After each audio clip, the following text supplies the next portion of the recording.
علم بھی سیکھیے، اللہ کا ذکر بھی کیجیے، بچوں کی نیک تربیت بھی کیجیے، گھر والوں کے حق حقوق بھی پورے کیجیے، اللہ کے بھی حقوق پورے کریں، مخلوق کے بھی حقوق پورے کریں، بڑوں کا احترام کریں، چھوٹوں پہ شفقت کریں، خیر خواہی کو غالب کریں، برائی کا حصے دار نہ بنیں۔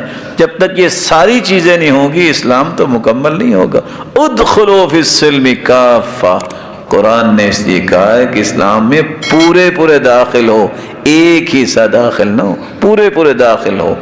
اسلام کے اندر ایمان بھی ہے، عبادت بھی ہے، اور اس میں اقتصادیات بھی ہیں، اس میں زندگی کے معاملات بھی ہیں، علم بھی ہے، جہاد بھی ہے، ذکر، اور اسی طرح بڑوں کا احترام بھی ہے، چھوٹوں پہ شفقت، یہ ساری چیزیں مل کے ایک اسلام بنتا ہے۔ تو جس بندے کا ذوق ہو کہ میں نے بس ذکر ہی کرنا ہے، اس کو نہ علم سے غرض ہے، نہ اسے جہاد سے غرض ہے، نہ اسے کسی اور بات سے غرض ہے، اس کے ہاتھ میں تسبیح ہوگی، وہ کسی سے بات نہیں کرے گا، بس جی یہ اللہ والا بن گیا ہے۔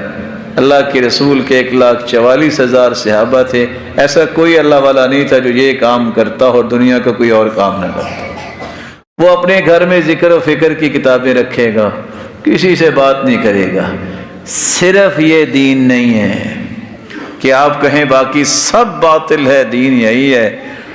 اس لیے سلف کہا کرتے تھے تسبیح کے دانوں پہ جہاں ذکر گنتے ہو، کبھی ایک تسبیح آئے اس ہاتھ میں پکڑ کے اپنے گناہ بھی گن لیا کرو۔ جب تک بقیہ کاموں کو آپ اختیار نہیں کرتے، آپ دین کے لیے گالی بن جائیں گے کہ دین تو ناقص نہیں ہے۔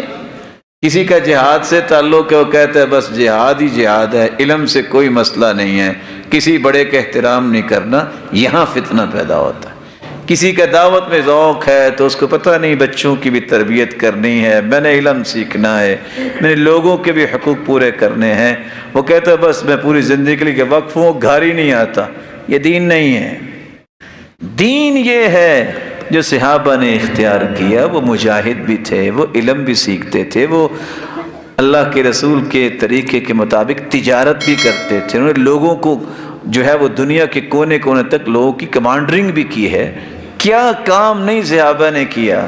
آپ کسی ایک جزئی کو پورا اسلام جب کہیں گے تو باقی چیزیں ختم ہو جائیں گی، یہ اسلام کی تعریف سامنے نہیں آئے گی، وہاں فتنے کھڑے ہوں گے۔